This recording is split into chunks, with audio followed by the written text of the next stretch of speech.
Merci bien. Donc, le président de la République, chef de l'État, chef du gouvernement, a présidé la séance hebdomadaire du Conseil des ministres qui a eu lieu ce mercredi 7 décembre 2016. 4 dossiers importants ont été examinés. Le premier, dossier d'agrément de la société Unité de production de plastique au régime C du Code des investissements. Cette société a décidé d'installer à Glodjigbe une unité de production de produits plastiques pour satisfaire la demande croissante du marché national et régional. L'activité relève de la production industrielle et est éligible à un régime privilégié du Code des investissements. Les investissements programmés par cette société s'élèveraient à 4,4 milliards et 30 emplois permanents seront créés. Le promoteur a obtenu le certificat de conformité environnementale. À l'analyse du contenu de ce dossier soumis au Conseil, le Conseil a adopté le projet de décret portant agrément au régime C du Code des investissements du projet d'installation d'une unité de production de plastique. Deuxième dossier, créance de la Société nationale des eaux du Bénin sur l'État relative aux consommations d'eau potable. Le ministre de l'Énergie, de l'Eau et des Mines a présenté une communication en Conseil des ministres relative à la situation des créances de la SONEB sur l'État. Au 31 décembre 2015, le montant consolidé des créances de la SONEB sur l'État, le CNHU, le Palais des Congrès, le Centre international de conférences et l'ORTB est évalué à la somme de 8 milliards 800 millions de francs CFA à la suite du rapprochement des comptes entre cette société d'État, donc la SONEB, et les services du ministère de l'Économie et des Finances. Pour soutenir l'assainissement financier de la SONEB, la réalisation des investissements nouveaux cofinancés par certains partenaires au développement et pour soutenir également l'exécution du contrat plan État-SONEB en cours de mise en œuvre, le Conseil a instruit le ministre de l'Économie et des Finances à l'effet de prendre en charge l'appurement des créances de la SONEB sur l'État. Le Conseil a autorisé la cession partielle des créances de la SONEB sur l'État à hauteur de 5 milliards 200 millions de francs CFA en compensation de la dette de la SONEB envers la SBE au 31 décembre 2015. Cette cession de créances sera matérialisée par une attestation que le ministre de l'Économie et des Finances et les responsables des deux sociétés, SONEB et SBE, vont signer dans les prochains jours. En d'autres termes, l'État doit à la SONEB qui doit à la SBE. Donc, on fait une compensation à hauteur de 5 milliards d'euros pour permettre à la SONEB de se désengager vis-à-vis de la SBE. Point 3. Mise en œuvre d'un numéro téléphonique d'intérêt public. Le gouvernement a entrepris de renforcer les moyens logistiques des forces de sécurité publique.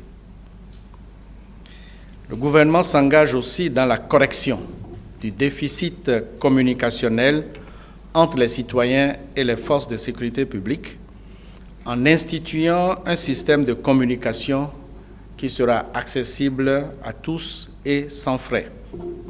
Un système qui permettra aux populations d'informer directement et en temps réel les unités de sécurité de tout cas d'atteinte à la sécurité dont ces populations seraient témoins ou victimes, qu'il s'agisse d'accidents, d'incendies, de bagarres, de braquages ou de vols. Il s'agit de renforcer le système de communication préexistant en mettant en exercice un numéro vert, le 166, c'est-à-dire le 166. Quel que soit le réseau depuis lequel le citoyen informateur émet un appel, cet appel sera gratuit. L'appel sera réceptionné au centre d'appel dédié où sera logé un commandement sécuritaire. Le commandement sécuritaire répercutera l'information à l'unité de sécurité territorialement compétente pour une intervention conséquente. Cela appelle bien entendu une réorganisation des forces de riposte. Le Conseil a instruit le ministre de l'Intérieur et de la Sécurité publique, le ministre de l'Économie numérique et de la Communication et le ministre de l'Économie et des Finances à l'effet d'accomplir dans un bref délai les diligences nécessaires pour la mise en service du numéro 166, un numéro téléphonique d'intérêt public. Quatrième point. Application de la loi portant cadre juridique du partenariat public-privé. L'Assemblée nationale a adopté le texte de loi portant cadre juridique du partenariat public-privé le 11 octobre 2016. Le 24 octobre 2016, le président de la République a promulgué la loi qui crée le cadre légal pour la promotion, la réalisation de projets d'investissement pertinents, structurants, capables de soutenir et d'accompagner la transformation structurelle de notre économie. Cette loi institue un ensemble d'organes indispensables pour une application harmonieuse de la dite loi. Le cadre légal doit donc être renforcé par un cadre réglementaire. C'est pourquoi le Conseil de ce jour a adopté 3 projets de décret. Le premier porte sur les attributions, la composition et les modalités de fonctionnement de la cellule d'appui au partenariat public-privé. La cellule d'appui au partenariat public-privé est l'organe technique de l'État chargé d'appuyer les personnes publiques dans l'identification des projets pouvant faire l'objet d'un contrat de partenariat public-privé, dans leur priorisation, dans la réalisation des études sur leur viabilité économique.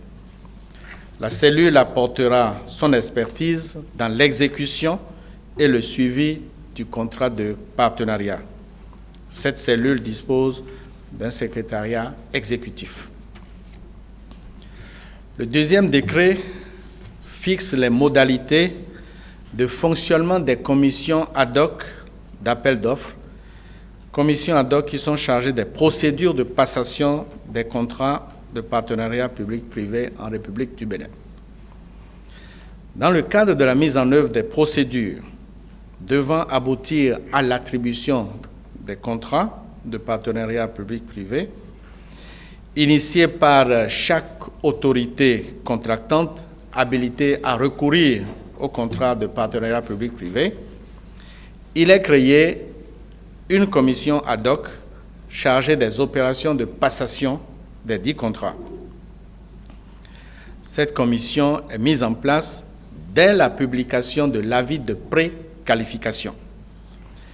Cette commission fonctionnera en synergie avec la Direction nationale de contrôle des marchés publics et la cellule d'appui au partenariat public-privé. Le troisième décret porte sur les conditions spécifiques du contrôle et de la régulation des procédures de passation et de gestion des conventions de partenariat public-privé. La Direction nationale de contrôle des marchés publics assure le contrôle a priori des opérations de passation de contrats de partenariat public-privé. Cette direction donne son accord ou son avis, selon le cas, dans des délais qui sont fixés dans le décret. Quant à l'autorité de régulation des marchés publics, elle est l'organe de régulation des opérations de passation de contrats de partenariat public-privé. L'autorité de régulation des marchés publics, qui existe déjà, est l'organe de recours et de facilitation de dialogue entre les parties en cas de différend ou en cas de contestation née des procédures de sélection du partenariat privé. Donc tous les organes sont désormais en place pour pouvoir faire appliquer le cadre légal relatif au partenariat public-privé. Je vous remercie. Merci, Monsieur le ministre d'État. J'invite à présent les confrères qui ont des préoccupations sur ces 4 points développés tout à l'heure par le ministre d'État à venir ici poser leurs questions.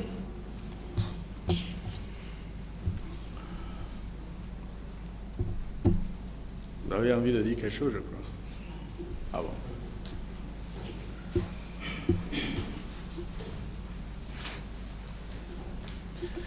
Bonsoir, Monsieur le ministre. Blaise Trenou, Frisson Radio. Au moment où des environnementalistes, on en a entendu, se plaignent parfois de l'existence des sachets plastiques, et le Conseil des ministres décide d'une société qui va gérer le plastique au Bénin, est-ce que ça ne fait pas craindre pour l'environnement? Vous avez dit tout à l'heure que le promoteur a reçu un agrément chez qui? Et qui est ce promoteur? Est-ce un de nos compatriotes ou bien il est venu de l'extérieur? Deuxième question. Non, ça d'abord. Merci, monsieur.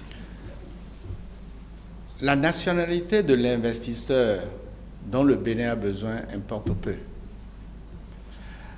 Nous avons un programme d'action du gouvernement qui sera lancé incessamment et nous sommes à la recherche de promoteurs privés. Si vous commencez à gérer les questions de nationalité, on ne s'en sortira pas. Qu'il soit national ou étranger, l'essentiel c'est qu'il apporte une contribution au développement économique de notre pays, qu'il crée des emplois, qu'il crée des richesses. Donc la nationalité, ce n'est pas le problème.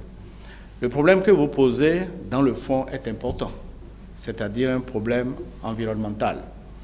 J'ai dit tantôt que ce promoteur a eu le certificat de conformité environnementale. Cela veut dire que l'Agence béninoise de l'environnement a regardé ce dossier, que le comité technique des investissements l'a regardé, que la PIEX a regardé ce dossier, que le ministre du Plan et du Développement, le ministre d'État chargé du Plan et du Développement l'a regardé, le ministre de l'Économie et des Finances aussi, et puis le ministre de l'Industrie, du Commerce et de l'Artisanat. Avant que le comité interministériel ne regarde le dossier et que le Conseil des ministres ne délibère. Voilà la chaîne décisionnelle. Alors sur cette chaîne, il y a bien des gens qui considèrent que les problèmes environnementaux sont essentiels. Et dans le cas d'espèce, cette unité de production ne produira pas des sachets plastiques. Non. Non. C'est des tuyaux qui sont destinés à la plomberie. C'est certainement des seaux dont les ménages ont besoin, mais surtout pas de sachets plastiques. Le certificat de conformité environnementale a été très clair et le ministre du cadre de vie et du développement durable a rassuré le Conseil sur ce point. Autre question. Merci, Monsieur le ministre. Pouvons-nous savoir quand est-ce que le numéro vert, le 166, est fonctionnel?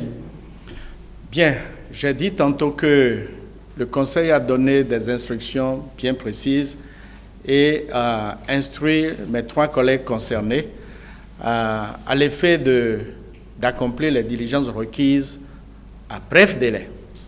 Je ne peux pas vous dire que c'est demain, mais on sait où sera implanté le centre d'appel. On a déjà pris les dispositions avec les sociétés de GSM pour bénéficier des avantages dont je vous ai parlé tantôt. à savoir leur contribution. Et donc, c'est un appel qui sera un appel gratuit. Ça, c'est déjà obtenu. Le Conseil a autorisé aujourd'hui le ministre de l'Économie et des Finances à mettre à la disposition du ministre de l'Intérieur et de la Sécurité les ressources nécessaires pour pouvoir mettre au point le centre d'appel et s'assurer surtout de la qualité des installations qui seront mises en place. Il y a un délai raisonnable à l'issue duquel ce sera fonctionnel. Mais le ministre de l'Intérieur et de la Sécurité publique reviendra vers vous pour vous expliquer en détail plus tard comment tout cela va fonctionner. En tout cas, c'est une préoccupation majeure du gouvernement et ceci doit compléter le renforcement des moyens logistiques qui ont été mis en place la semaine dernière.